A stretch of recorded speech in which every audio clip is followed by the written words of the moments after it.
Yeah, we will start hello everyone.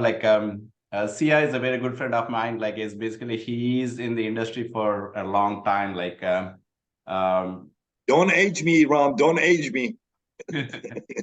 I know him for 15 years. He was a custom developer before, and then um, he's a good consultant. Like if you need any help on the development or land development or house construction or anything in the if you have any land, like if you want to have a second opinion, or if you want him to help you on that, he's really good at it. So definitely have him as a consultant. Just meet with him, and he has very good ideas about it. Like he is very good at it too. He is working with Highland Homes in Cambridge Crossing in Salina right now. Um, so Sia, what is happening in Salina right now? Like I went to several builders. Everybody says like some of them say like there's no transformers, and some of them say we are out of water meters. Like what is happening right now? So, good morning, everybody. Generally speaking, there are some still leftover effects from the pandemic when it comes to supply chain. Most things are much better, but there are still some remnants. Transformers are one of them, especially in the northern part where it's not Encore. Encore got their transformers finally. Last year was their turn. This year, the northern part, a lot of these neighborhoods are co-ops, and the transformer is supplied by only like one or two companies that make them in the country. So major back order. Some of the material they use is the same as the electrical vehicles use. So that's what you're seeing, some of that. The second part is a lot of developers, when the interest rates went up last year, a lot of developers kind of stepped back and took it a little bit easy when it comes to new neighborhoods or new phases. So there are additional delays there because they were worried that the industry is going to slow down. I'm sorry, is somebody saying something? I don't know where that noise came from. Anyway, so with some of those additional delays from the developer side, it slowed down as far as availability of lots right now. So builders are obviously a little worried about having some gaps between their phases because we're all selling homes, but selling is easier right now. We can sell all we want, but then we still have to deliver. And what some of us are worried about is like, okay, we sell out this phase, then what do? We got to wait 8 months to a year sometimes between the next phase of lots. So those gaps are never ideal or healthy because now you have a bunch of employees that have nothing to do. So you got to stack people up in different neighborhoods. So it creates its own problems.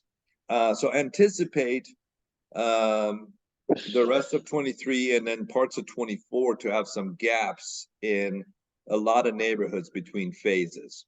That's why some of you will see the builder says, well, we're only releasing 4 lots right now, or we're only releasing X. And once we hit that, then we stop, then we release again next month. And that's really just to manage not overselling and gapping yourself out, if that explains anything. So what do you mean like when it says like there's no water meters? Like what does it mean for an individual house? Is Yeah. So water meters, that's not as terrible right now. Transformers have been a bigger problem.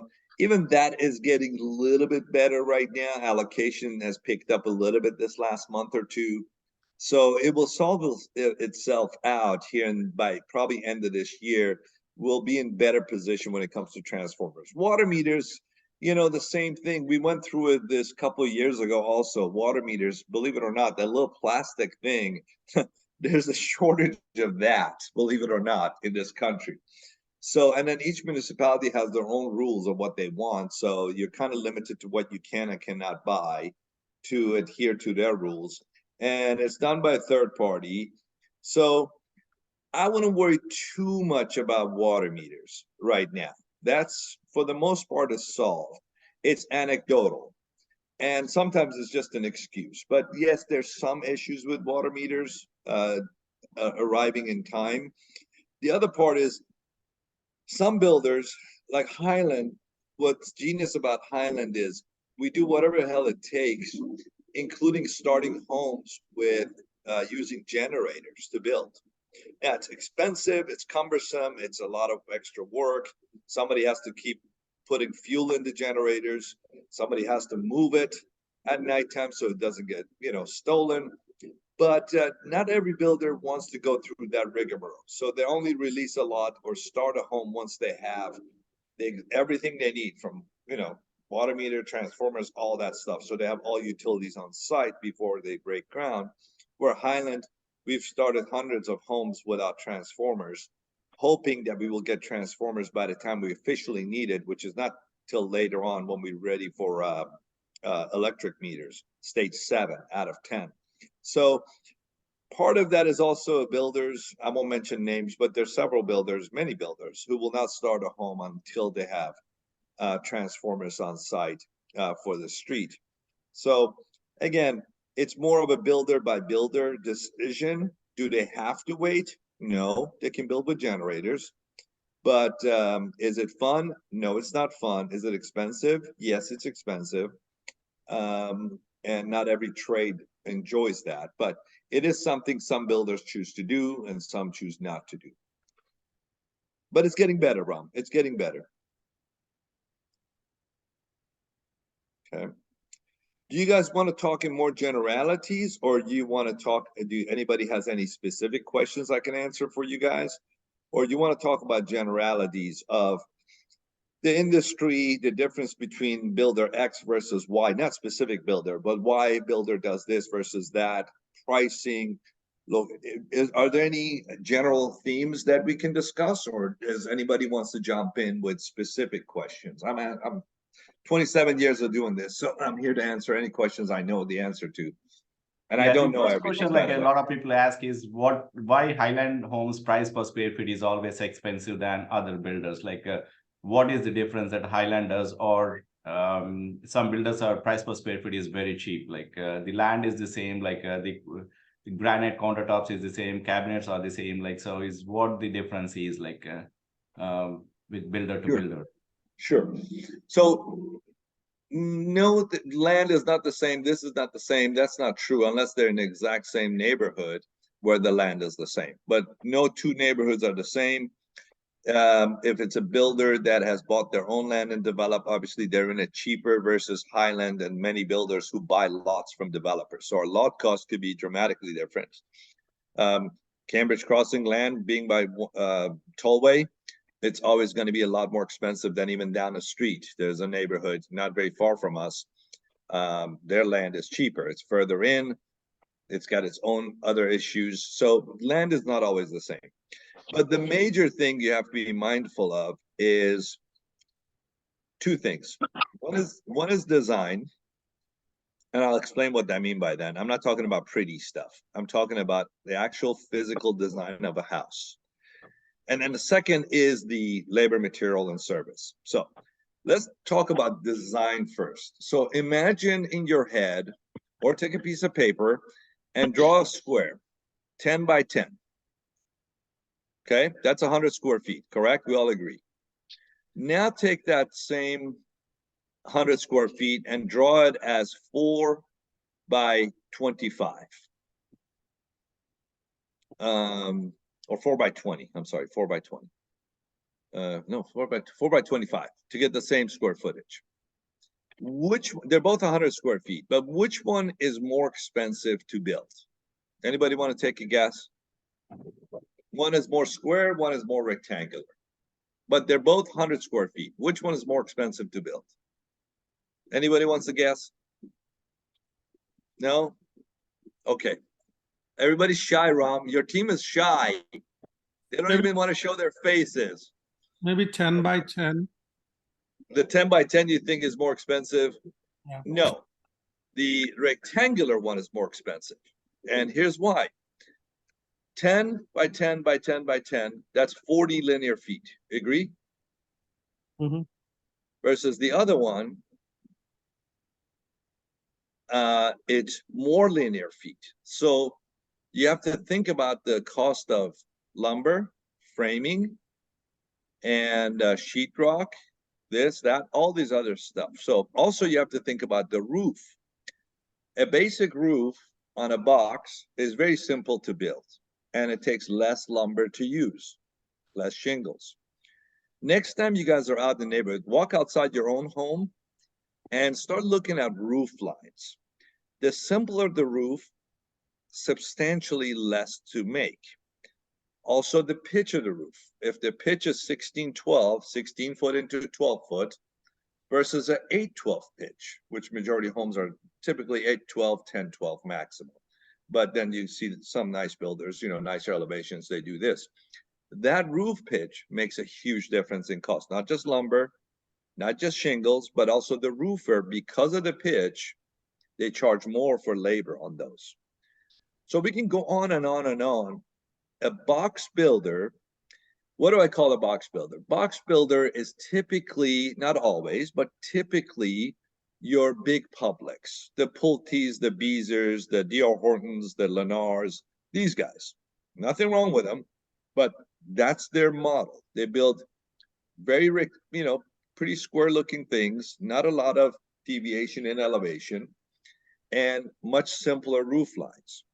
So to build that, also they stack square footage. So you take a box on the bottom and then you put a box on top of it. It's a lot cheaper because your footprint is smaller, because one of the biggest costs of home building is your foundation, your footprint. So when you stack boxes and put a ton of square footage upstairs also, your cost goes down substantially, versus if you have a lot of square footage on the first floor and less square footage on the second floor. For a builder, second floor is very cheap to build. Why you think most builders can build you a second floor, like called the media room, for like $14,000-15,000? You're like, what the hell is this? It's only like $70 a foot when you really calculate the square footage you're getting. But the area sells for $250 a foot. How do they do that? Well, because of second floor. Subfloor is a lot cheaper than foundation. The roof line's already there, so we're just finishing out an area in the attic and kind of think that way. So second floor is always cheaper. So keep that in mind also as far as how it was designed. So again, when I say design, I'm talking about structural design, not pretty stuff. The pretty stuff is totally secondary. That's another topic we can discuss. So when you put all that together, you see Builder X, the Perrys, the Darlings, and well, not today's Darling. Today is Taylor Morrison, but the Darling family, who started now Tradition Homes, quality, nice, beautiful designs.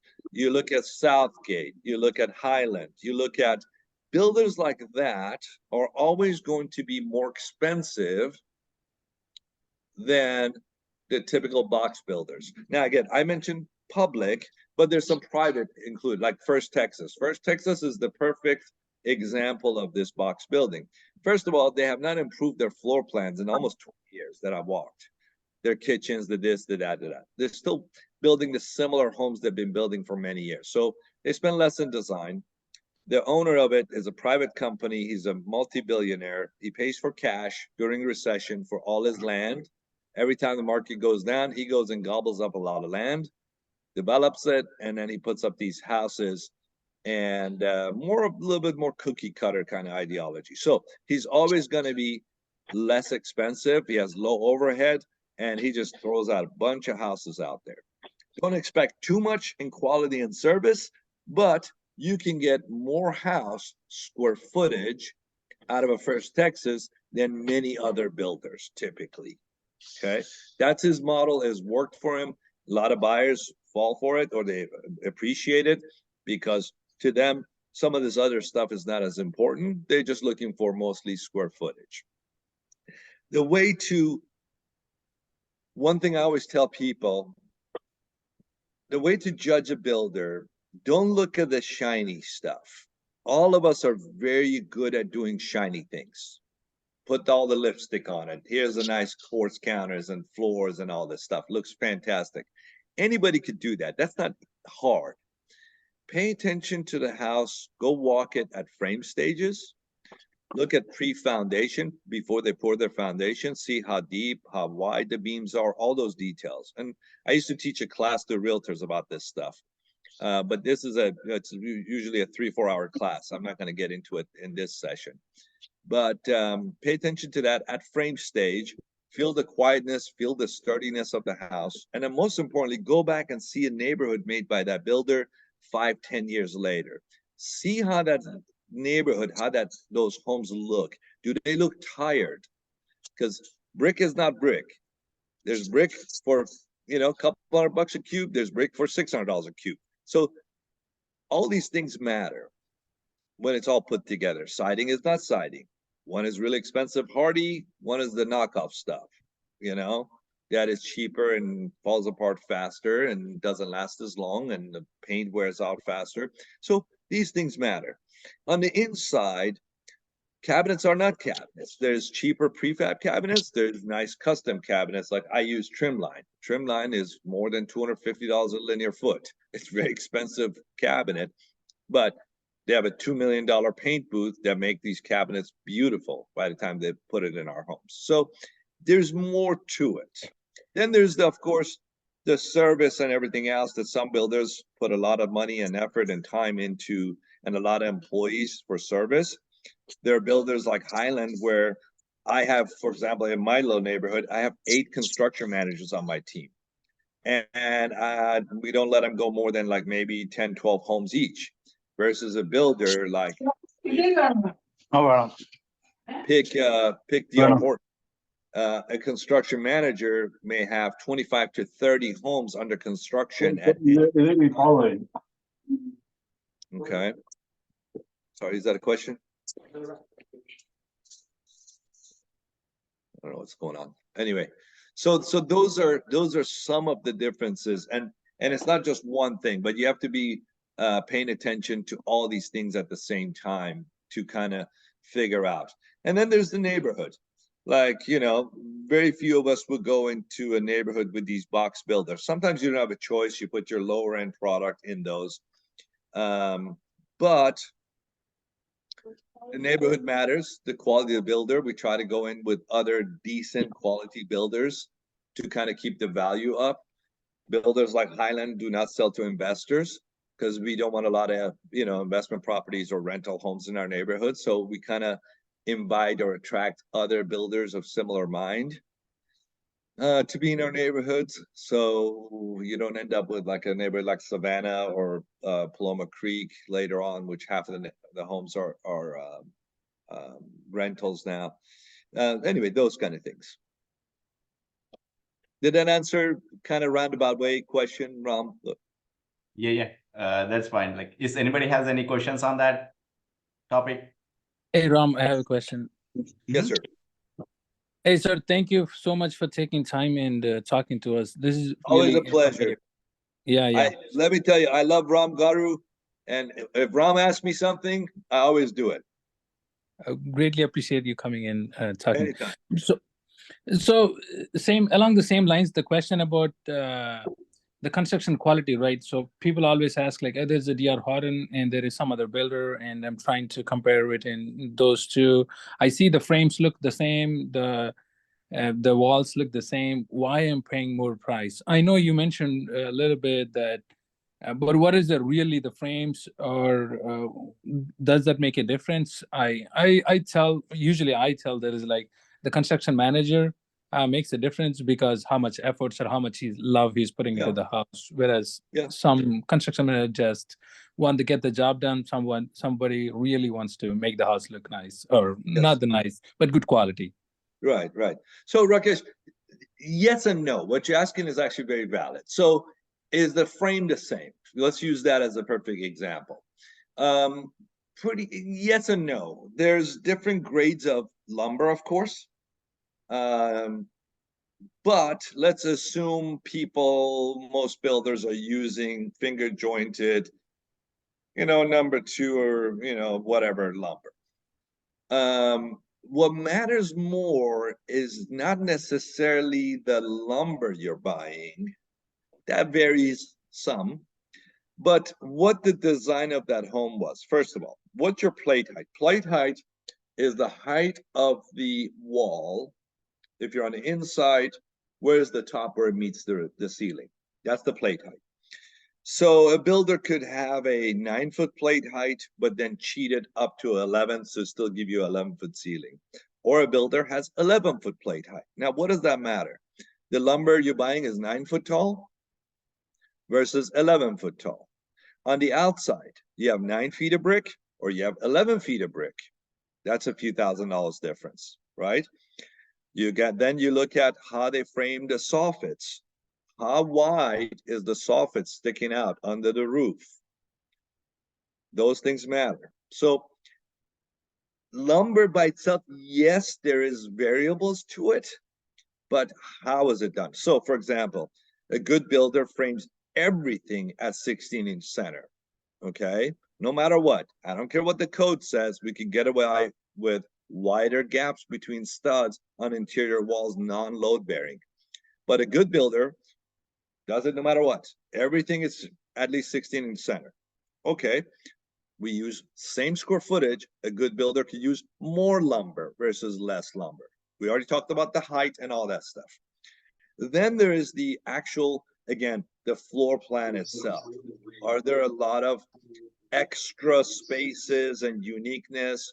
And then is there a lot of massing? Massing is, you guys have all seen this. You walk into a house and you see this archways are wide versus just a 2x4 archway. It's just simple, nothing to it. Versus a builder who takes and spends an extra $200-300 worth of lumber to just thicken it, to give you that feel, that illusion. It has no value except the feel and the look, right? Is the 2x4 is fine for that structural integrity as the thicker one, but it's those extras that the builder has, apologies, that a builder has put in to give you that feel, that width, that thickness, that sturdiness look. So the perfect question was, is the lumber different? Not necessarily. The amount of lumber is different, the size of the lumber difference, and then how you put it together, you know? Then you go, let's talk about, that was a 1-story. Let's talk about a 2-story. Okay, there's still, amazingly to me, some builders using, you know, subfloors for 2x12 for subfloors in some municipalities they get away with, versus good builders using I-joists. Now, I-joist costs a lot more than 2x12s. Then here's the next question.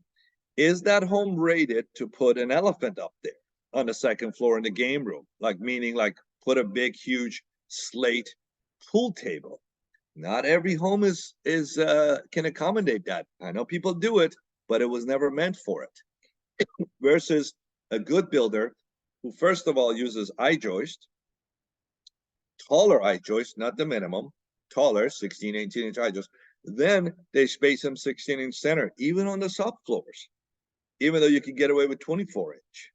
So therefore, the builder A, the better builder versus builder B, is using a ton more subflooring on the 2nd floor. Now, therefore, you can put a elephant and a pool table and whatever heck you want upstairs without worry, or without sagging in those game rooms, or without hearing a lot of, you know, we all have heard it, that noise, you know, when you walk upstairs, you even feel it sometimes bending if you put too much weight up there.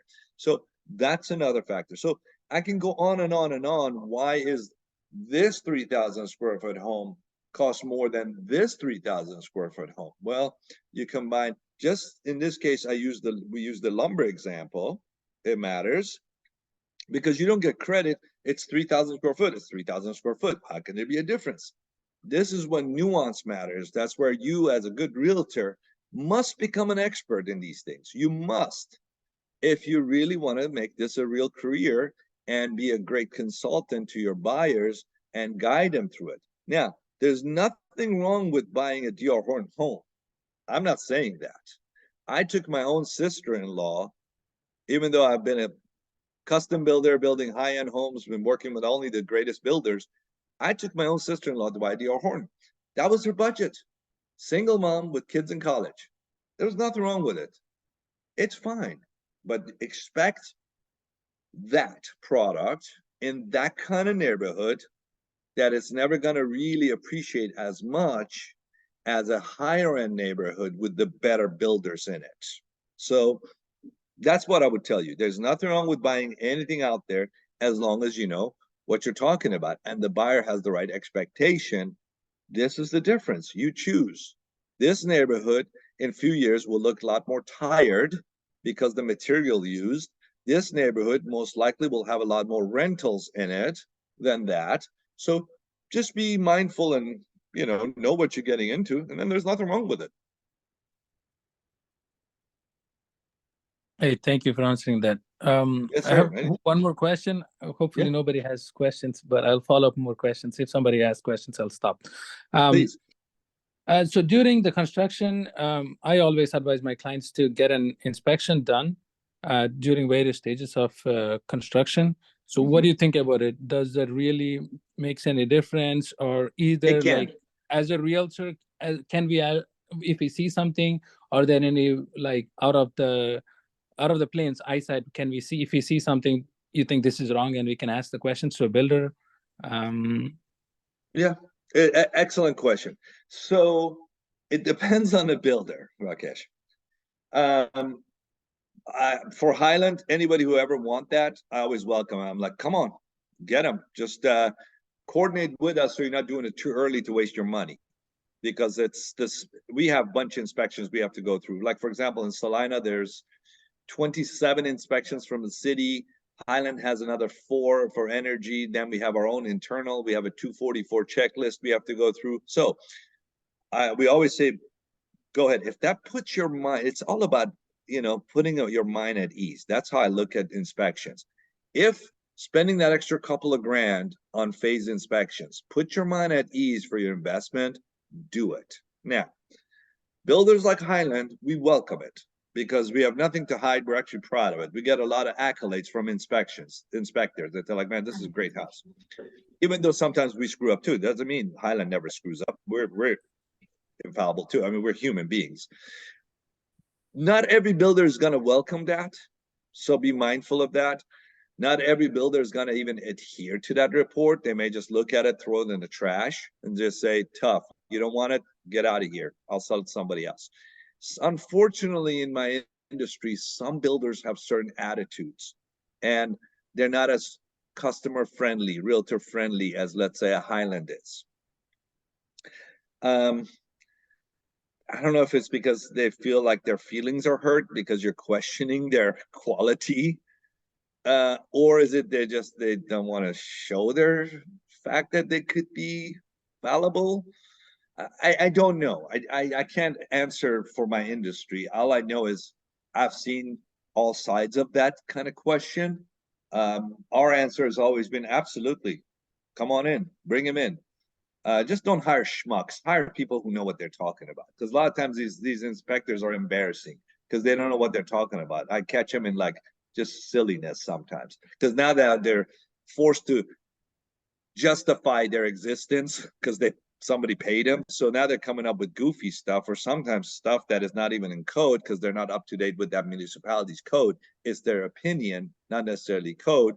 And we have to build to specific codes per municipality. Even a Highland that we build in Salina may be different than a Highland we build in Aubrey because they may have different codes or adopted different years of codes at this point. So there's variables to what I'm saying also. But no, if your customer has apprehension or that builder doesn't have the greatest reputation, it's worth it.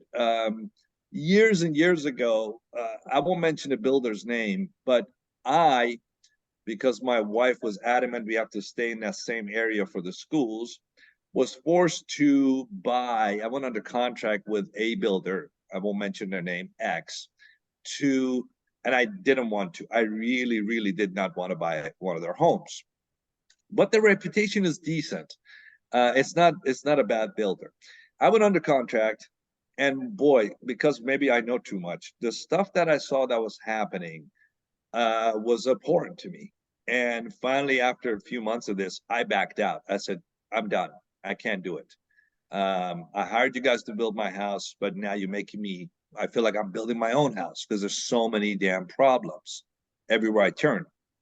So in my case, I was the inspector because I know what I'm doing more than probably most inspectors. But in some cases, if I was somebody else, I wish I had an inspector too to catch the things that I was catching. You know, the brick ledge was short. The way they ran the plumbing under slab was incorrect. And anyway, there were a lot of issues. But I personally am for third-party inspectors because it doesn't scare me. We actually like it sometimes because they're like, hey man, cool. Somebody else, another set of eyes. And if they catch anything legitimate, I can only speak for Highland Homes. We jump in and fix it. There's no hesitation. Like, oh yeah, good catch, man. Thank you. Yeah, that purlin wasn't attached perfectly. Thank you. Boom, boom. Let's fix it. 5 minutes worth of fix. Customer's ecstatic. Everybody's happy. Move on.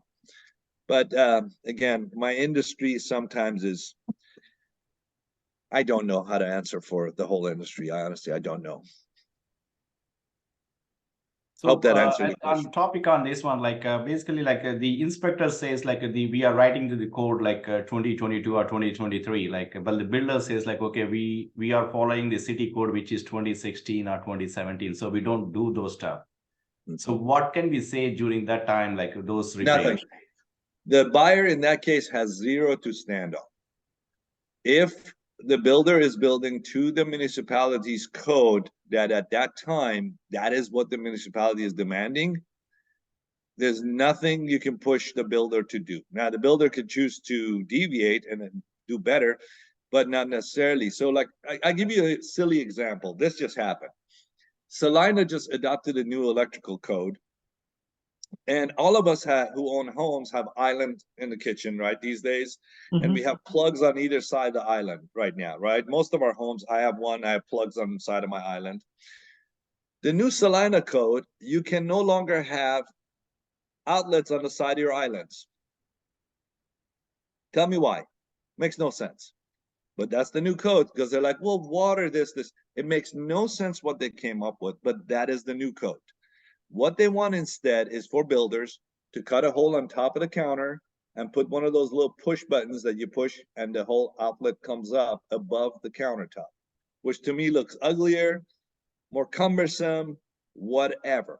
But that is the code. So if an inspector comes and says, hey, we need some outlets on the island, the answer is no, I cannot, because I cannot get a CO from the city of Salina when the house is finished. That is a certificate of occupancy, CO. You need a CO before you can close on a house, before you can move into a house. And that's every municipality pretty much. So we can't do it. So that's one of those silly examples of, no, we have to adhere to that code, or Mr. and Mrs. Customer, you cannot move in because we are out of code right now. So it's never that extreme, Ramgaru, where it's like 2022 versus 2016. But it could be 2020 versus 2022. And none of these things are like such important things.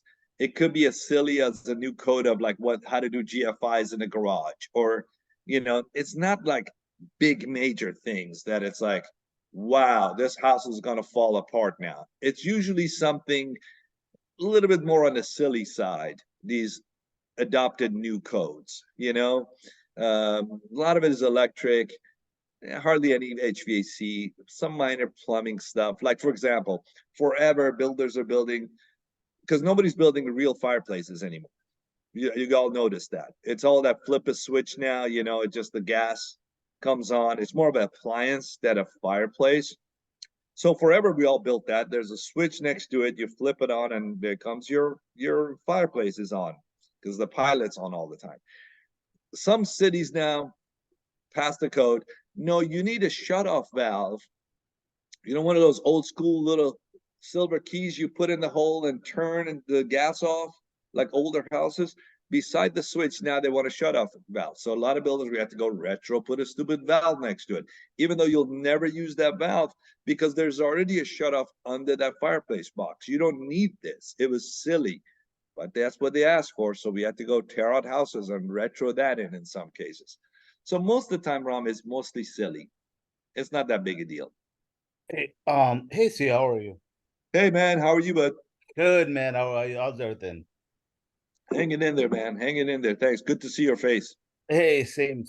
A quick question about the island. You said the code. So is that with or without the sink in the middle? With That's the with the sink. With the sink on the island, which most homes have the sink on the island these days, have you noticed? Okay, yeah. Okay, so It- if it's without the sink, is they're still allowed? Considering we have 0 houses without the sink in the island, I don't know the answer, to be honest with Okay. you. Okay. That may be the case, but I don't know it because literally every single house we have has the sink in the island. Okay, like so in this type of scenario, right? I get it's a dumb justification from the city code wise. Is that something that we can fight about, or like something that is like is there a way around it? I guess. The only way around it is after you close on your home, move in, get an electrician to come and tie it to that junction box under the counter and run a couple of wires and stick one in for you. Okay, so Um, there is a junction box under the Well, there's counter. electricity there because we have to now put it on the counter, right? So Okay. there's electricity there. Just tie into that and stick it in yourself. We will not be able to do it anymore in the newer homes in Salina. Okay. So Again, right. silly, It is. but it's what do you do? Right. Okay, got it. Okay, thanks. Yeah. Yes, sir. Just one question. I get this request from buyers all the time that Yes, they sir. would do the inspection. So what we can recommend as a realtor, like, during pre-construction, should we do inspection like foundation or framing? Like, what are the 3 or 4 steps that? The three times to do inspections if they want to do it. One is pre-pour, before we pour foundation. Second one is pre-sheetrock, after mechanicals are in, all the rough are in. And then the third one is the final, of course, when the house is finished. So the pre-foundation, you're paying attention to mainly because everybody's pretty much building post-tension foundations today. There's hardly anything outside of that today, unless you're building some nice custom pier and beam or something down in Dallas, which is its own different world. But 99.9% of homes you see today is post-tension slabs. So what the inspector at that point is looking at is make sure there's no damage to the plumbing, all the rough plumbing, we call it that is underground, which is mostly these days should not be a lot of water supply. It should only be drains and under, which is all PVC. Make sure nobody stepped on anything, nothing is broken. The other thing they're looking at, make sure the foundation beams are deep enough, wide enough, all the cables are in the right place, they're secure, making sure poly is in place. Poly is that thick plastic you see. You ever seen that before we pour foundation? You're like, what's all that plastic? You ever consider like, what the hell is going on? Do you know why we have the plastic? Do you guys know? Okay. So to do foundation, you put your form sets around, you get it surveyed to make sure the foundation is going to be exact spot and it's within the build lines. Then they cut the trenches. You see them go left to right and then up and down. We call these trenches. Those trenches are done by an engineer. The proper builders in the right municipalities should be doing soil reports and soil tests on every at least few lots to know the exact content. Therefore, this foundation engineer would tell you how deep the beam has to be, how wide the beam has to be, and how they're spaced. How many beams you're gonna have this way, how many you're gonna have that way. You're supposed to have that. So assuming that is done, and again, the good builders do that, they don't use generic foundation plans. Then the inspector is looking at, okay, yes, that engineering says it should be 24 inches, 24-inch deep. It says 10-inch wide is 10-inch wide. It said it needs to be 8 feet apart instead of 10 feet apart, because these are all tricks to spend less money for foundation. the more you space them out, the less foundation you use, because the beams is where you take most of the foundation, concrete versus the pad. The pad is the space between the beams. So they're inspecting for that to make sure the cables, this, all that is in place, the sizes are correct, and no plumbing is really damaged. Okay. Second one, all your framing is done, so they're inspecting your frame, your decking, all your structural support, all your purlins, all the stuff you see in the attic is secure properly. They're looking at electrical, HVAC, and plumbing lines. Make sure those look good. Same stuff the municipalities inspect most of the time anyway, but still, that's what they're doing. And then the final is the final. You know, they're checking everything else, make sure everything works. Forget the cosmetic parts, but structurally the house is sound, everything is in place, your roof is good. The best part I like about third-party inspections, I personally don't care about the first and second one. Again, maybe because I work for Highland Homes, we have our own major checks on this stuff. But the third one I like is because we never go on the roof. And these a lot of these good inspectors have wonderful drones, and they really get close to the roof and make sure there's no nails sticking out. Everything was caulked correctly and all that stuff. So there's no, to me, if you spend $600 for that final, is worth it to me just for that roof personally, because builders, we never go on a roof. We just assume our roofers did a good job, but none of us go on a roof. So that to me is the best one that I've found. Here and there I catch a good inspector has sent us a report. They're like, hey guys, there's these few nails up here, fix this, fix this. Oh, thanks, boom, done. It's a 5-minute fix and cost nothing, but it was nice to be caught because somebody had a drone to go up 36 feet to catch all this stuff. Right. Just to follow up on that, Sam, the first one you said it's before pouring the foundation, right? Correct. No, after it's too late. That's who cares. Right. There's nothing you can do about it. Once that foundation's in, it's done. Right. Yeah. Hey, I had one more question, Rakesh. I'll probably put you in a tough spot. So sometimes, you know, life-changing events happen and our buyers have to cancel the contracts. I know it's always the cost you already put into building the house. So what is a good way, or how do we approach the situations like that?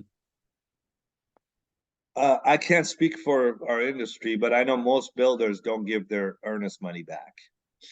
You sign a contract, it means something. Also, we've been burned so many times. A lot of, you know, the old saying, buyers are liars. There's a lot of that. Where you don't trust the buyer. You're like, oh, this happened, I gotta move it. Most of the time, it's not. They just change their mind. And the builder has the right to keep every penny. And the buyer's lucky that the builders don't go after them for the rest of the money, honestly. Because what they usually cost us is substantial. Yes, we can resell that house, but usually we have to sell it for less. And it depends on what stage the people canceled. Hopefully it's before all their colors and selections went into the home. So the builder has the right to, or the time to manipulate and fix it up. Excuse me. Or if the buyer has done too much upgrade, Raj and I have experience with that.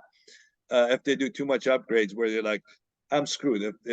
I need more deposit. And you better collect a ton of deposit because you are in bad shape, right, my brother?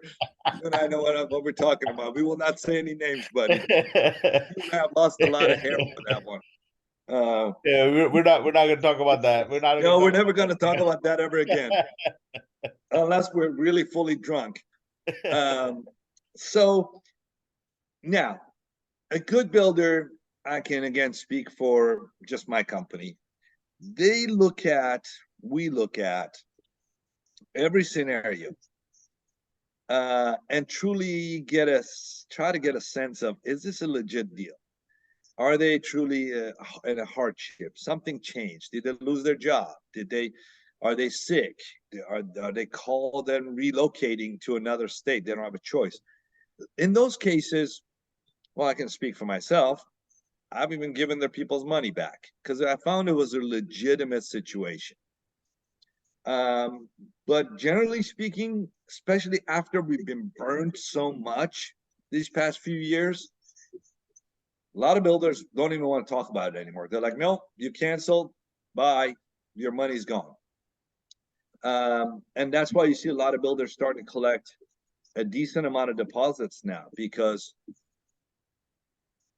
this is where I will tell you, if you really want to protect your customers, make sure they do all the right options in the house. Because if a builder feels confident that this house will resell easily because the buyer did all the right options, it's easier to swallow to give the people's money back. You're like, no, this is a good house. They did all the right structural options.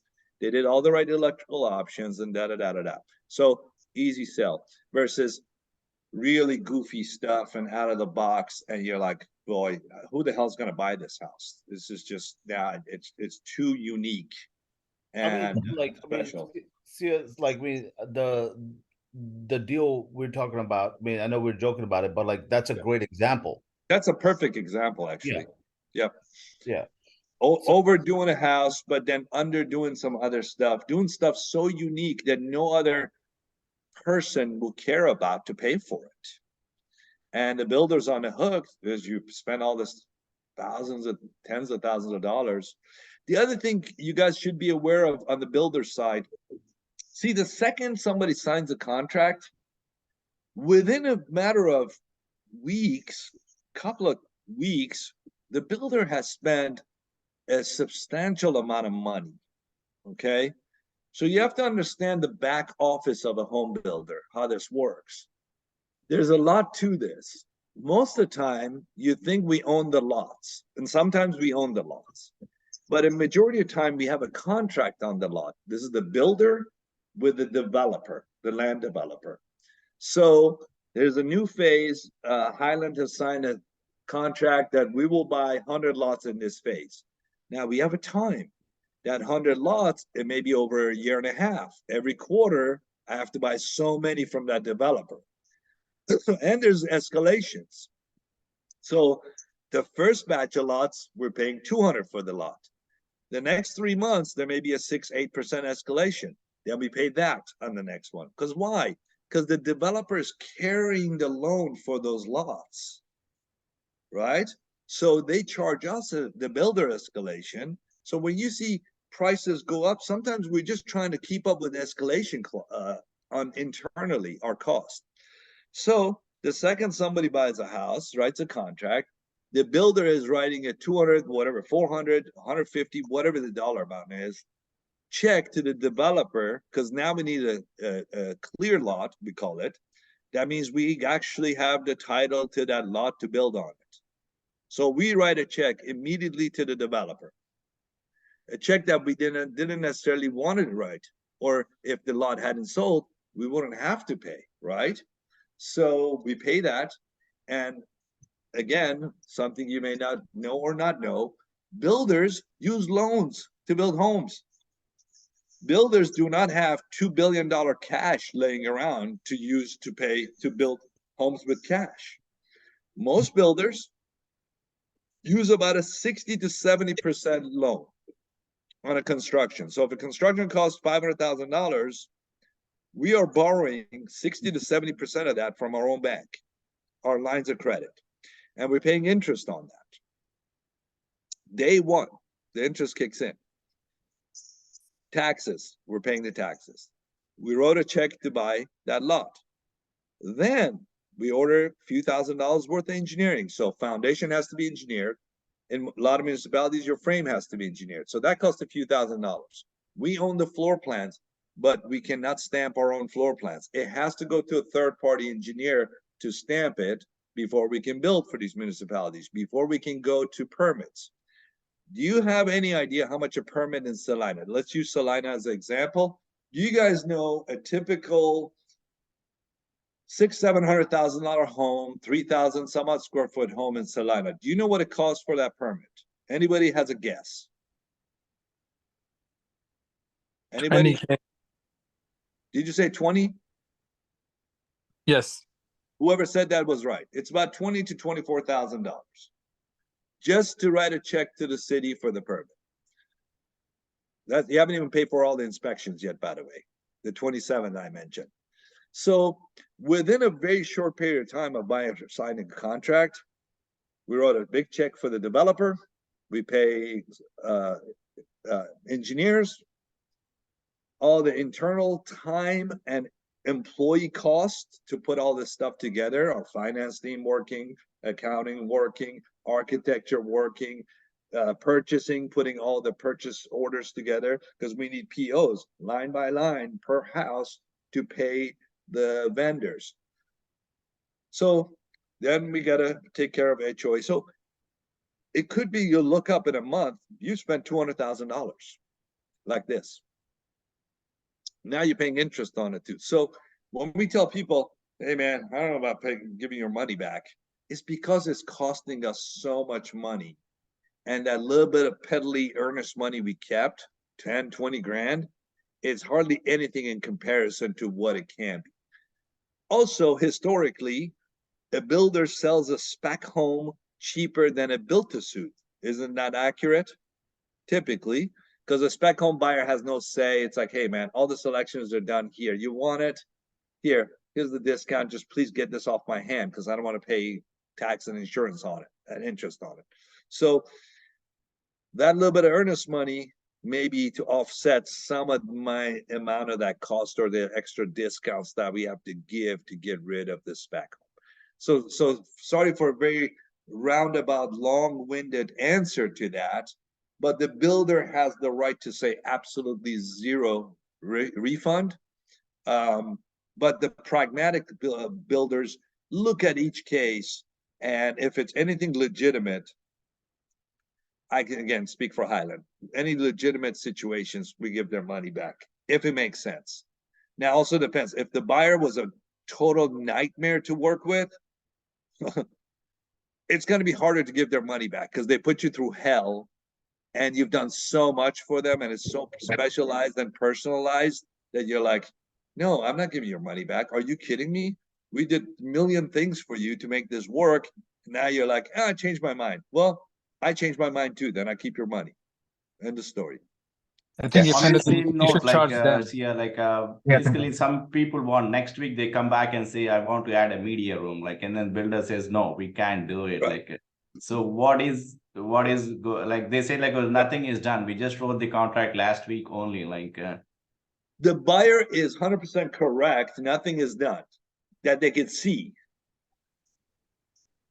This is where literally the clock starts ticking. The second I sign a contract and I send it to my ops team, they're dispersing. Things are happening immediately. Now, within a week, I mean, if we really want to, we can go back, and it's a pain in the neck, but we could do it.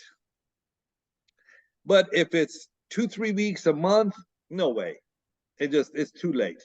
Now, some municipalities, like let's say, when I had Oak Point, and that changed too, but back in the day in Oak Point, that municipality was not as insane. They were reasonable. By the time we took the permit set to them from engineering, some of these options, as long as we circled it at that time and paid the extra fee for the permit, they let it go. They let it slide. No problem. Get it done. Municipalities like Salina, it literally is a nightmare to build in this city. Let me give you a perfect example. Everybody knows what flat work is. Flat work is the 5-inch thick concrete you put for driveways. You want to extend some concrete in the back, whatever. Just there's nothing to it. It's not structural. It's just nothing but rebar and some concrete. Cheap to do, easy to do. You can make it any shape you want. Nobody's business. In city of Salina, if you want to add 1 inch of flat work, you have to draw that, resubmit for a permit. I just had one. The customer just simply wanted a few feet of extended behind their foundation. No big deal. In most municipalities, I could, done. Here you go. Pay me this much. Have a nice day. We put it in. 2 months wait for that permit. It delayed all our exteriors for a month. Till I finally got that. We couldn't do landscaping, we couldn't do irrigation, we couldn't do this, we couldn't do that, we couldn't finish grading because of this one little nothing flat work. So sometimes when we say no, it's because of the nightmare of that municipality. Not every municipality is the same. Some are reasonable, some like Salina are not reasonable, in my opinion. They're overwhelmed, understaffed, and they think because they know they're the next Frisco and everybody's coming there, they have taken Frisco ideas and multiplied it to make it harder. So sometimes when we say no, it's truly because we're terrified of all the crap that we have to deal with that municipality. But a week, Ram, if it really is legit, we should do it. At the same time, I would urge you to control the buyer, have very deep conversation with them. And I'm sorry, but shame on that salesperson who let him build a house without a structural option. Because a good builder rep, like I will not sign a contract if the buyer is not willing to add all the right structural options. Or I tell them, hey, give me an extra 50 grand in deposit, because if you walk away from this house, I can never sell a house without a media room in this case.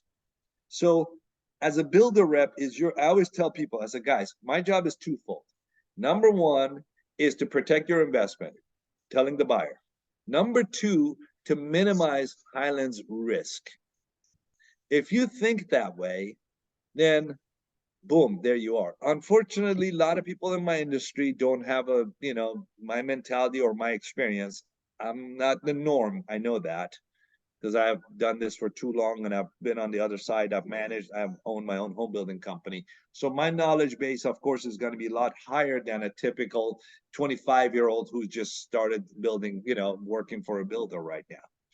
But you as the realtors, I would hope you guys become the experts and talk your customers into doing these right things. Doesn't change your life, but it does change their lives when they go to sell this home. Cosmetic, I don't care if you add a wood floor today or not. Anybody can add a wood floor to a house. Structurally, make sure you get them to do all these proper options for resale. Just to add to that question, or the continuation of that question, what would you think are the decent options to add for a new build? I know it depends Anything from house that adds to square house. footage. Okay. Number one, anything that adds square footage, always add it. Bay window, extended master, media room, 5th bedroom, extra bathroom. Always add those. Two, make sure the bathrooms are set up correctly. Always, because we're in Texas, always make sure they extend their covered patios. Now, again, if you're selling a $300,000, it doesn't even exist anymore. What am I saying? A $400,000, whatever, versus a $800,000 other builder. Of course, there's differences. And then the buyer's, capacity. But in, let's say, all things equal, always add anything that adds square footage. For builders like Highland, others in my category, because we don't charge by square footage, we charge by cost. A media room cost us 11 grand to build. We sell it for 14 grand. We made our margin. We're good. Let's move on.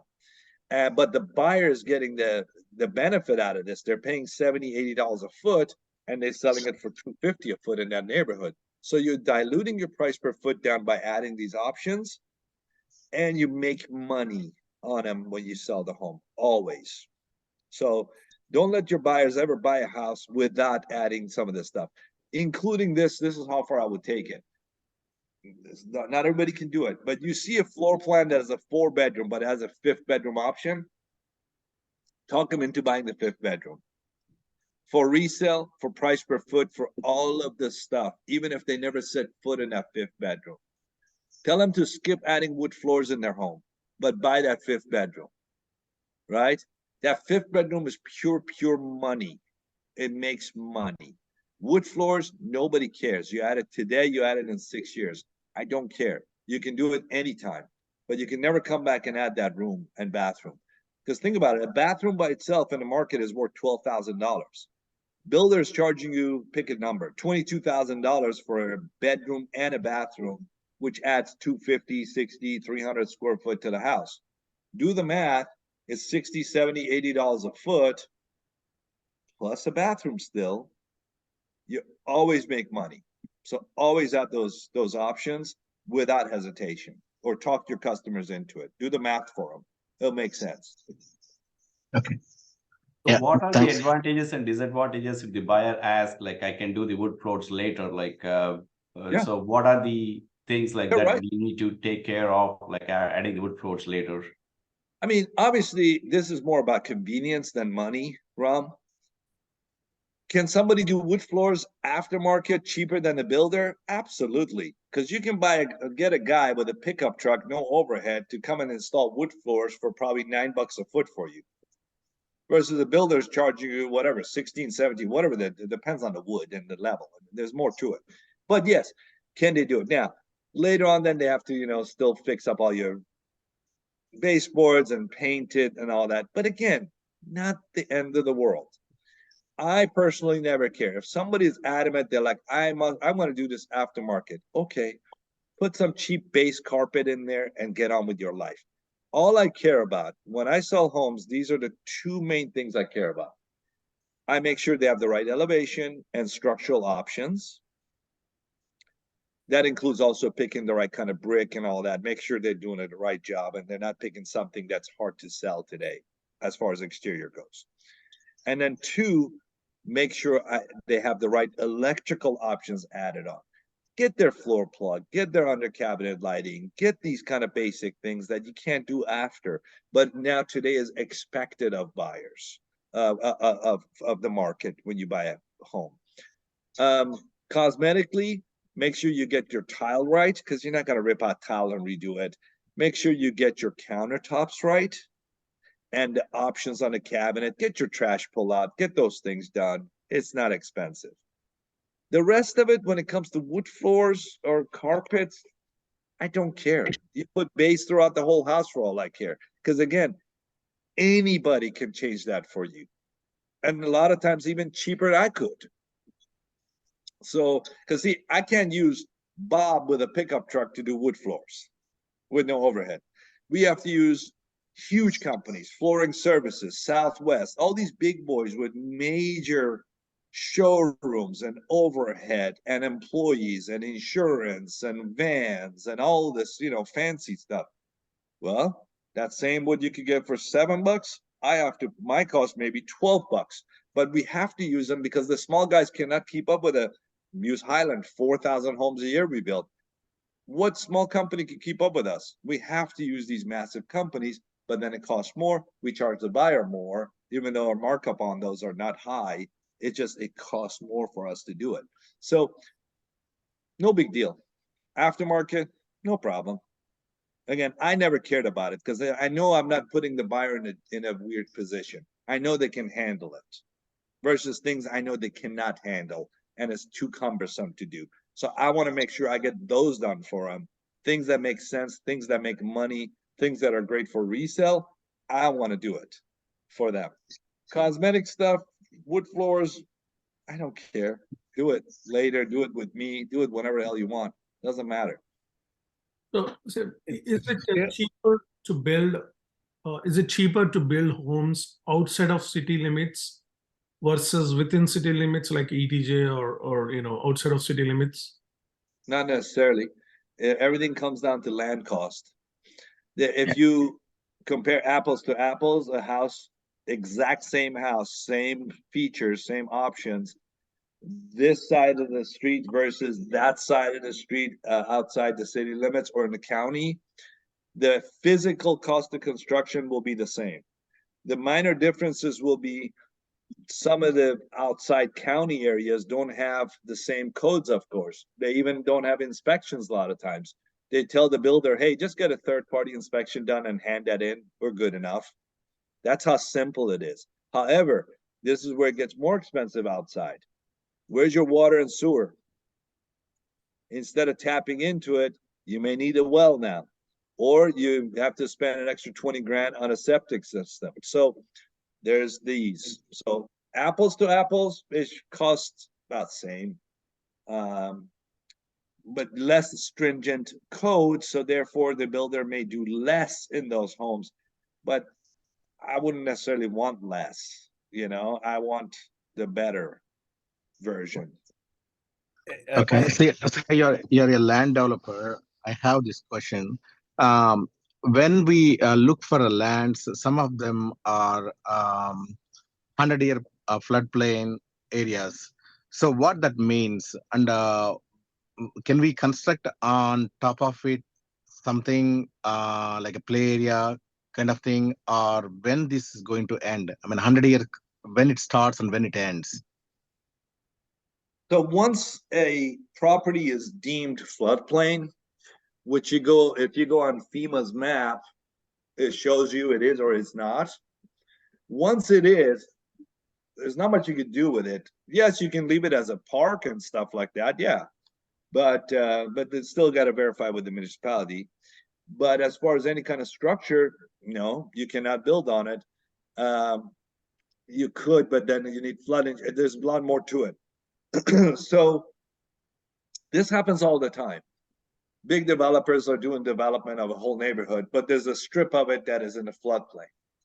Once you do your engineering and do your dirt work, you bring that out of the floodplain.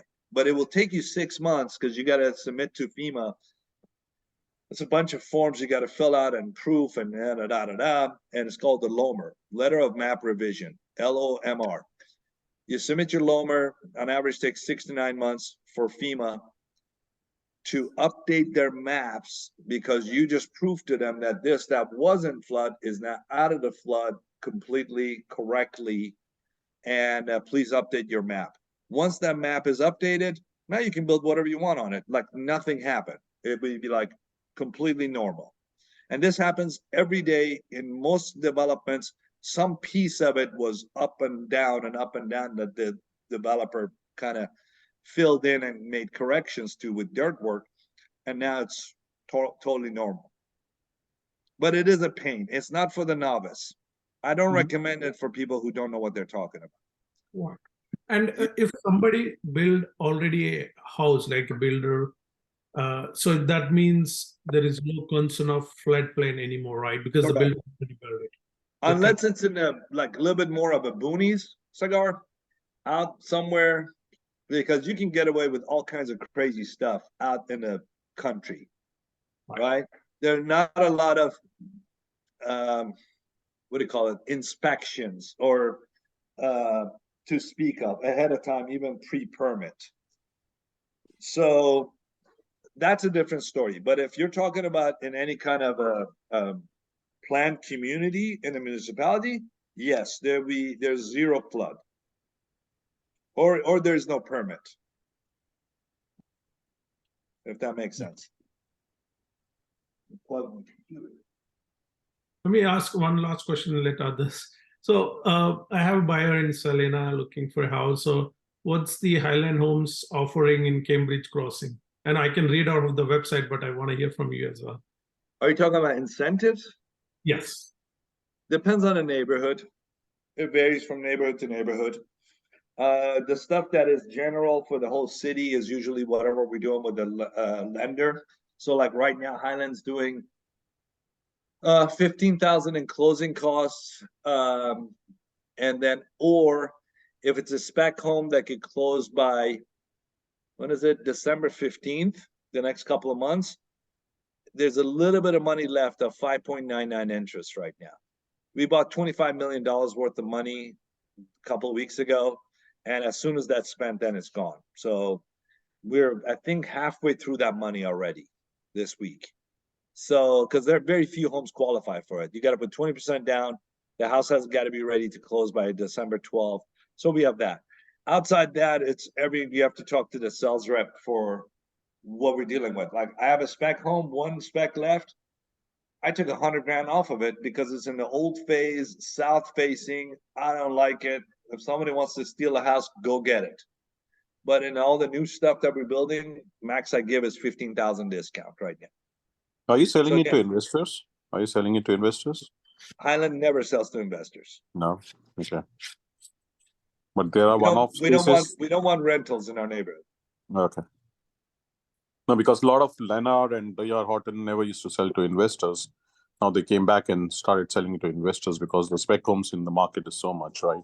Yeah, Lenore, again, the big box public guys, it doesn't matter. It's all about units. And most of their neighborhoods turn out to be rental neighborhoods, if not upfront, within 5 years anyway. So therefore, that's why I say be aware of not just the builder. I look at this builder as almost secondary. Look at the neighborhood, and I look at what kind of builders are in there. Therefore, what is this neighborhood going to become? And then go see their 5-10-year-old neighborhoods of those builders and see what those look like. And that's why you realize, oh, maybe this is why this one is 500 versus that guy is 600 for the price. Hey, Sia, this is similar topic, but I don't know how many of the folks that are on the call know you and your understanding, especially when it comes to cultural Desi buyers and your knowledge of Vastu and all that. If you don't mind just kind of going over, like, hey, dealing with Sia, you're not only just he understands that concept and the knowledge that goes behind it as well, and that too more in depth. So especially when it comes to a lot of these Desi buyers, I know everybody looks for the north facing house, but he has in-depth knowledge of it as well. So if you don't mind sharing your knowledge in regards to that, so this way the folks that are on the call know, hey, when they walk into Cambridge Crossing and they run into you, they know what sort of expectations they will have. Not just the buyers are walking in blind. You know exactly what you're talking about. If you don't mind sharing your knowledge about that. I appreciate the vote of confidence, Raj. I appreciate you. The reason I'm on this call, the Ram asked me, is not to advertise myself or even Highland Homes. This is to give you guys general knowledge of our industry, our challenges, and what to look for. Whether you sell a Highland, we love you and welcome you, or anything else. It's more about you becoming experts and really controlling your buyers so that you don't waste your time.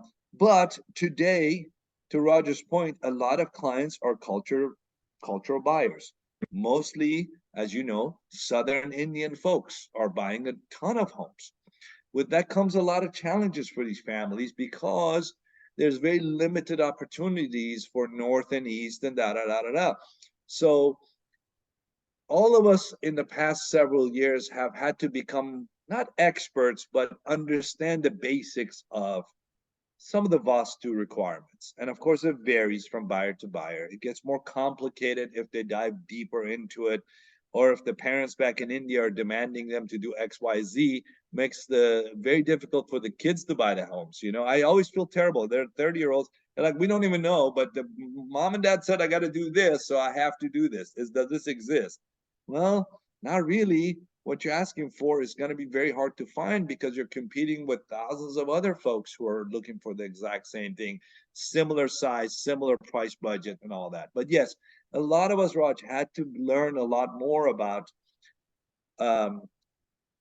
this culture and these requirements from a lot of these people. I may know a little bit more than the average because I've dealt with a lot of Indians for many, many years, and also because I'm curious and I care and I wanted to learn. And I have personal friends who are dear to me that are Indian, so I learned more.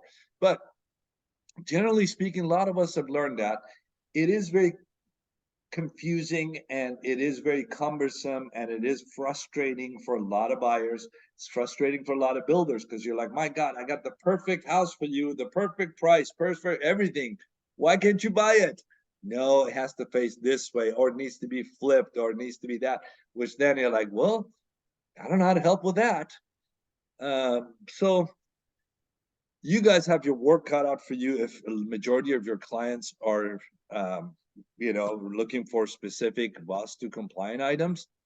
You have your work cut out for you. The buyers have their work cut out for you. The builders have their work cut out for us. because there's more of the buyers than there is of opportunities, especially in the nicer neighborhoods, in the better school districts where a lot of people are looking for. And now it's become where, because of the costs have gone up so much, Frisco's out, forget it. The 90+% of buyers cannot even afford Frisco or Prosper or some of these other areas. So you're very limited to very few municipalities, but then the schools are not good enough. So it's this push and pull. I want Aubrey pricing, but I want Prosper schools, and it's very difficult. I don't have the answers, guys, but I tell you, it's very difficult right now for everybody involved, especially the poor buyers. So you open the door with a little bit of empathy of, boy, let's see what we can do for you, But thank you, Raj. Any other questions?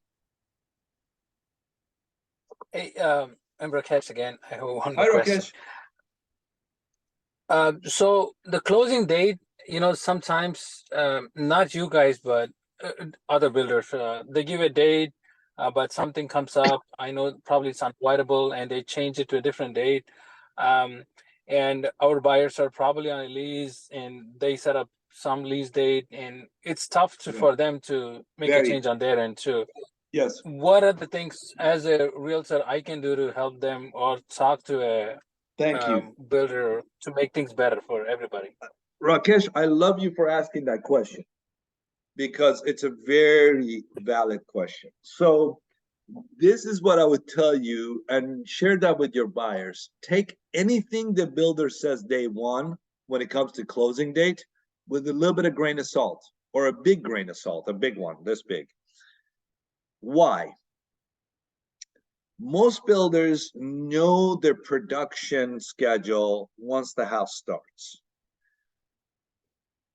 If I'm talking about if it's a built to suit, built from scratch versus a spec home. During COVID, everything went upside down, but things are back to somewhat normal. Still some weird stuff, but it's, for the most part, is a million times better than during COVID.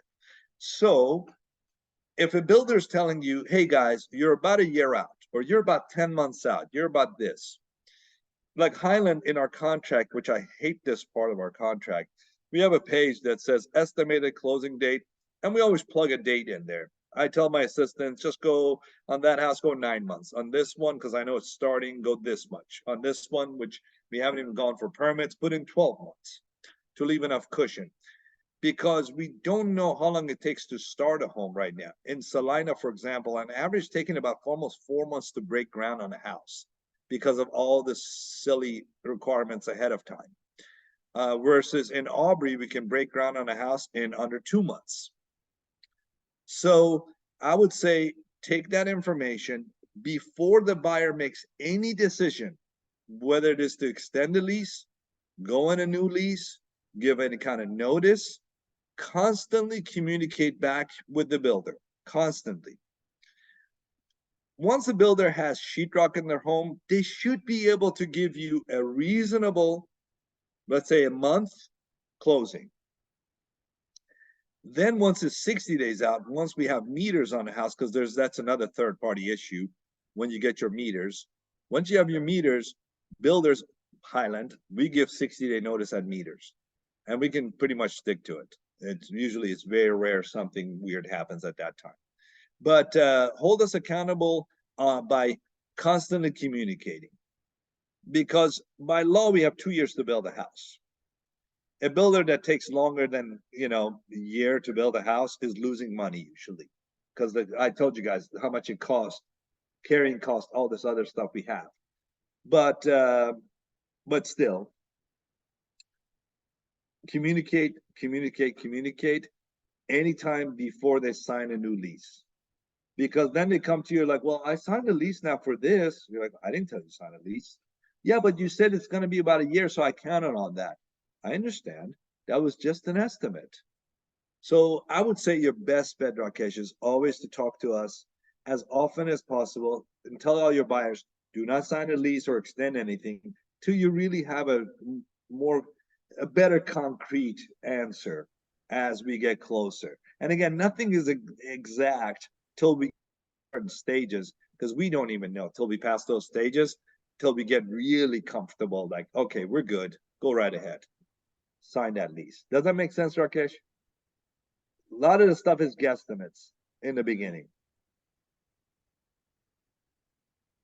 See a question in regards to rates. Now come November, it's estimated that that that's going to go up at least another quarter points, right? So Also, we're pushing, yeah, we're pushing about that 8% mark. And obviously this is not the heyday where it was, you can get 2.5%, 3%, right. a couple years ago. So as from the builder's perspective, obviously we know that if the rates go up to 8%, the amount of buyers who are able to qualify is going to go, Yeah. is going to go down as well. So from the builder's perspective, Highland, what sort of like, how are you guys tackling that situation?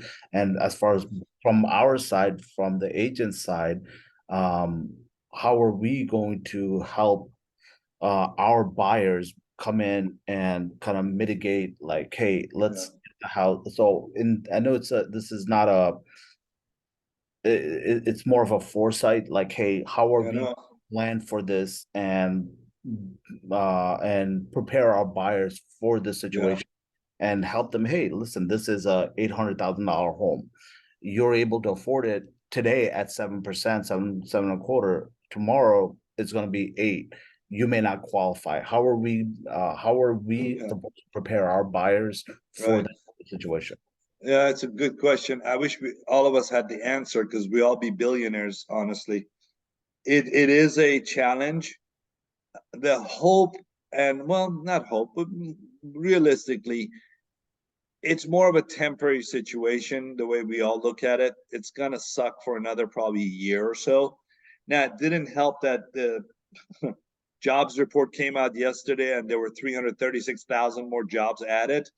So Jerome Powell is sitting there like, well, the economy's booming, people are still doing stuff. I'm going to keep rising it or keep it steady for at least longer. Is this a 6-month deal? Is it a 1-year deal? Is it a 2-year deal? Oh boy, it's tough. You can do up to 1-year locks with a lot of lenders. Not everybody. Like Highland can offer 1-year locks. I still, again, a year and a half, 2 years ago, I was telling everybody lock their rates, lock your rate, lock your rate. So I was blue in the face. Today, I don't know if I give that advice. Do a 2-1 buy down, do a 3-2-1 buy down. That's money well spent, probably, but much better.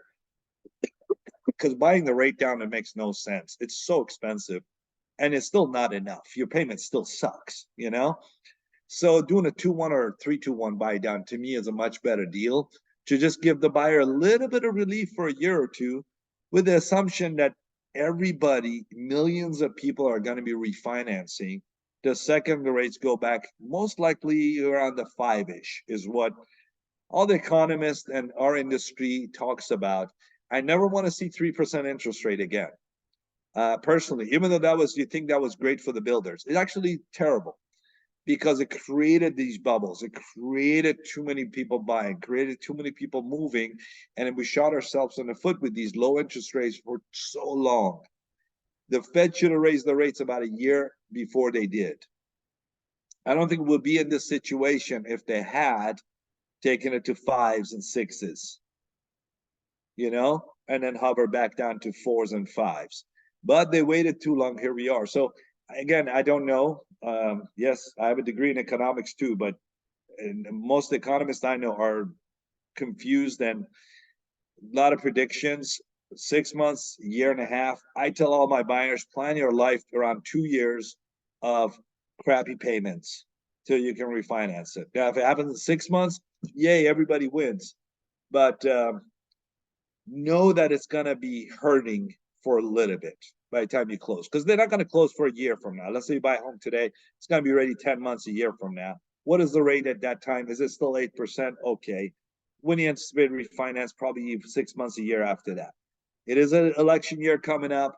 2024, but these great economic, job gains are wonderful, but doesn't help any of us with the interest rates. So I don't know how to answer that. I just know everybody, our goal, my point is this: the second the interest rates go down, we're going to raise prices. That's a fact. A lot of builders have not raised their prices in a long time.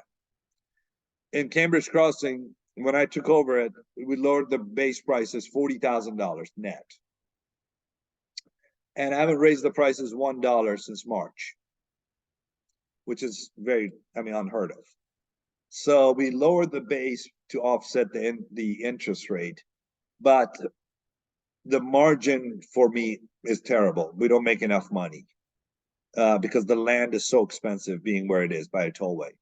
So everybody's going to be raising their prices when the rates go down.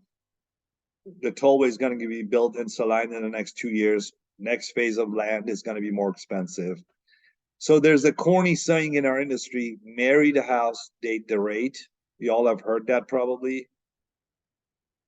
Buy the best priced home, lock yourself in the right locations where we know there's going to be appreciation happening due to whatever factors, lower interest rates, the highway coming in, some whatever's happening. And then stay put do a 2-1 buy down to save yourself $400, $500, $600, $700 a month in payment for a year or two, and then refinance like everybody else is the best advice I can get. Or stay put in an apartment and risk it and see what next year looks like. Again, with the lack of delivery of lots, there's not a ton of developments that are coming out tomorrow or the near future. So be mindful of the builder struggles too. A lot of developments are delayed or were put back on the shelf because the developers were like, oh man, I'm not paying 8-9% interest on my construction loan. So a lot of those are on the shelves, caused even more problems because less lots. The higher interest rates have created another major challenge. Look at the pre-owned inventory. There's not much on the market. Why? I own a house. I'm in it now in Frisco. I love to sell my house and I can make some stupid money on it because I want a nice 1-story next. But I'm not selling my house because I have 2.25% on interest on this house. I'm waiting till the interest rates hit around 5% before I build another house. A lot of people thinking the same way. They're not putting their pre-owned homes on the market, so therefore lack of inventory on pre-owned. Builders, we're supposed to be less than 10% of the market. Right now, we're in the 30-some-odd% of the market as far as transactions. That's not sustainable. We cannot keep up with that kind of demand and go through our lots. We need more pre-owned on the market so we can have a reasonable equilibrium. Right now, there's only less than a month. And most nicer areas, it's like 2 weeks of inventory. In some areas, a month and a half of inventory. But generally speaking, in DFW, there's only a little over a month and a half inventory on the market. You need 6 months for equilibrium. So the pressure is on the builders. The builders are like, well, I don't want to blow through all my lots. Then what do I do? Do I sit on my hands for a year? What do I do with all my employees? Those gaps are killers for us. So it's a very dynamic, very weird situation, Raj, that I don't think anybody has true answers.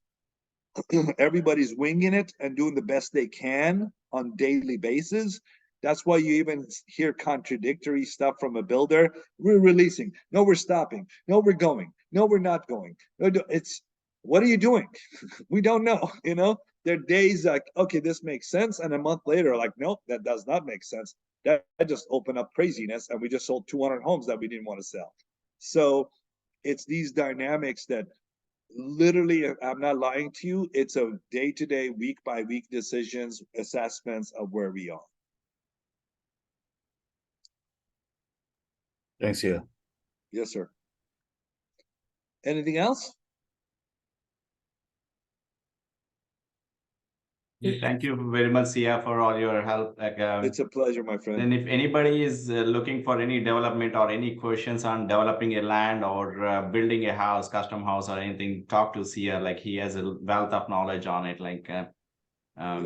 This is something if I know something, I don't mind sharing. Ram knows for many years. If I can help you guys, just bouncing ideas off each other, I'm always happy to help. A friend of Ram is a friend of mine, so let me know if I can help you guys. But yeah, I have a question before you go. Yes, Minaz. By the way. Hi, Minaz. Hi. Question is that why are the buyers? I work with a lot of new home construction too. So, and I work with the builder as well. Why do they push so much? To speed up on the design center appointments. Some of my buyers, they want to wait out a month, but Highland Homes, I know they have a 15-day rule, right? That you have to get to the design center before the third week hits. Right. Why are they being pushed so much? It's actually a silly thing, and I got you. I get annoyed by it myself even, and I work there. Not all of our design centers. Highlands being so big, we had to split our neighborhoods into like 3-4 different design centers. We were actually experiencing the opposite with certain design centers taking forever. They're not very pushy. And the houses started, we still don't have selections. The houses that frame, we still don't have selections. So you are referring to Flooring Services as design center, because that's the one that does in 2 weeks. I love them for doing it, be honest with you, because it allows us to wrap up everything and get the POs issues, get it all clean. So when construction starts, we're ready to fly. At the same time, that rigidity is kind of a little annoying. For me, I'm a little bit more chill, where there have been cases the buyer gets to me, is like, see, I need more time, I need this. And the design center just needs our authority. If we tell them, yeah, take it easy, man, a week or two, they always back down. But they got a mandate from us, hey, wrap this up ASAP. And they are definitely sticking to it. They're doing a very good job. Mainly is because we just want this wrapped up, so when we start a home, we have everything clean to build off of. One case is one extreme, this case may be another extreme, So talk to the sales rep or whatever if that's the case, and we can authorize to delay it a little bit if we need to. It's not a big deal. Especially in municipalities like Salina, where it takes 3-4 months to start a home. I don't care if I have your selections. Sorry. Got it. I've actually sold in Houston, Harvest Green, and that's where we're getting the push. Very pushy. Yeah, I don't know that market at all. Our team down there, I don't know how fast they start a home, but Houston is a lot easier to build in than here, most of it. So maybe that's why they want it wrapped up ASAP. Because understand, remember I was talking to you guys about behind the scene.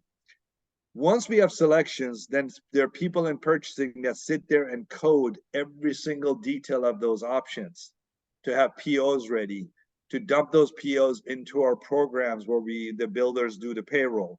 There's a lot of cumbersome work that has to get done behind the scene per house. And you can imagine the line items of coding of each different thing that goes into the house. It's a lot of work. So the sooner we have it, the more organized we are, pay the bills fast, take care of our trades immediately. It is a little annoying, I agree. Doesn't need to be that extreme in my opinion, unless you're starting a house within a month. Great, then let's get it done in 2 weeks. But in most cases, it's taken 2 months plus to start a home. So if it's a little bit of delay, it's not the end of the world. But tell your buyers, hey man, put this behind you and get on with your life. That too. There's no right answer. It really varies by municipality also. So they're doing it more blanket. And the incentives in that market is different than incentives in Dallas market, correct? Even incentives within Dallas market, we have 50 some odd neighborhoods. There's 50 different incentives in Dallas alone. Because it all depends on where you at. Because I reduce my base prices, all I'm left is 15 grand to discount now. Not $1 more I can discount on a build job in a new phase. And I won't. But I have a spec in an old phase that's sitting there, blah, blah, blah. Take it. I'll sell that house at cost. You see, so it even varies within a neighborhood. there's no such thing as blanket exact incentive unless it's tied to like your mortgage company and all that, like that closing cost right now. We're doing across the board all of Dallas. I don't know what Houston's doing, but Dallas is 15K right now. So yeah, it varies from neighborhood to neighborhood. Sometimes within the neighborhood, what we do in the 40-foot section is different than I do in the 50-foot section, than I do in my 74-foot section. So it just, there's a lot of variables. Where is your need? Do you need to get rid of more houses? Do you have some goofy lots left? Do you have, or are you terrified of getting rid of your lots right now because you have nowhere to go? Okay, reduce your incentive, raise your price. So there's a lot of dynamism that goes into these thinking every day of what we cannot do. What I can do today, I may not be able to do in 2 weeks again, because the market has shifted. Something has changed that we need to adjust again and pivot. If you're not pivoting daily as a builder, you're not doing your job, because there's too much going on.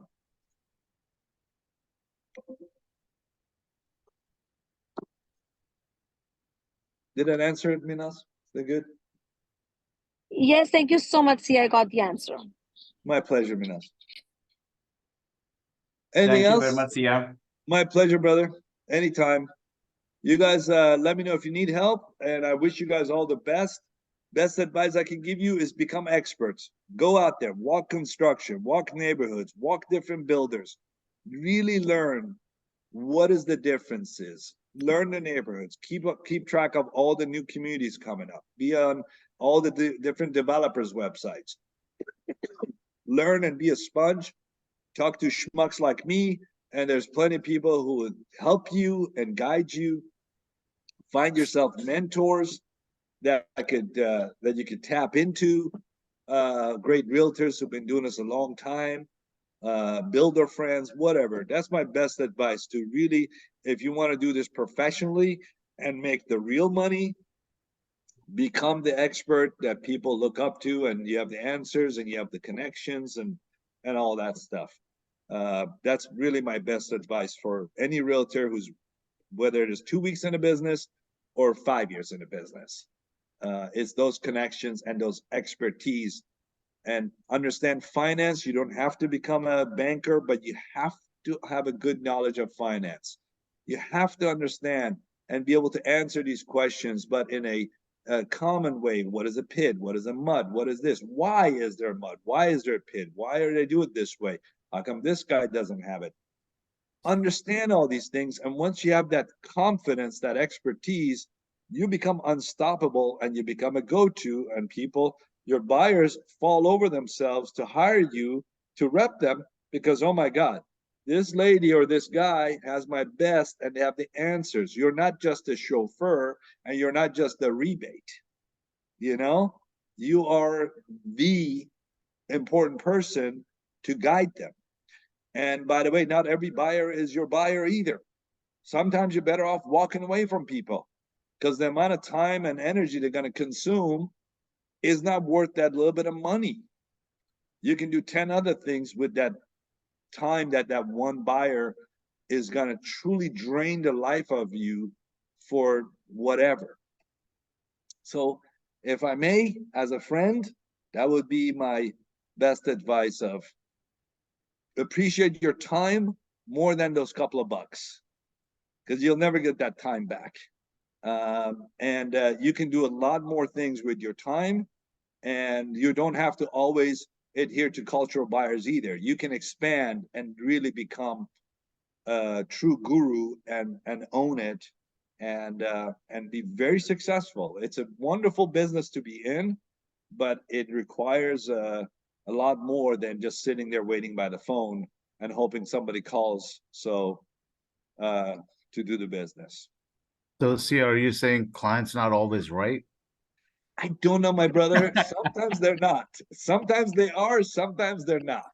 Have you not heard buyers are liars? No, I've never heard of that, Minas. Never. We don't want to get there, but yes, that's true. It is true. But again, you take it with a grain of salt. You understand where they're coming from. Again, I'm not trying to diminish buyers, but I'm trying to raise you without diminishing them. You're the experts. You're the ones. This is a job. This is a profession. This is an amazing job.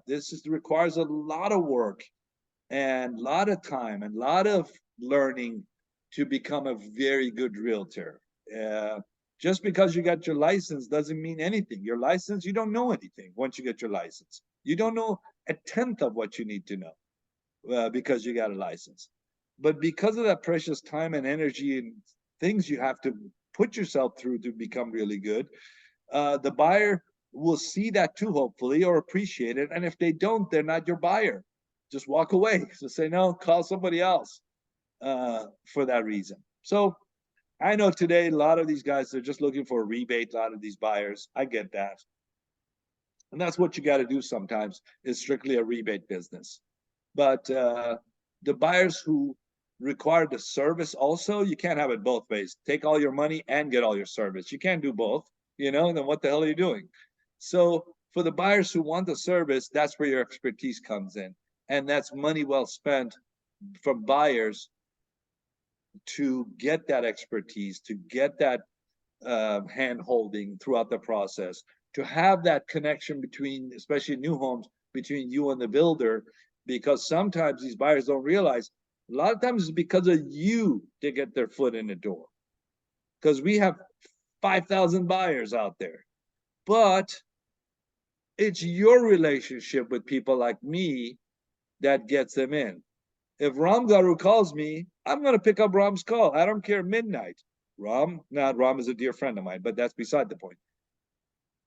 If someone like you calls, we're going to return the call. We're going to understand, what are you trying to accomplish? What are you trying to do?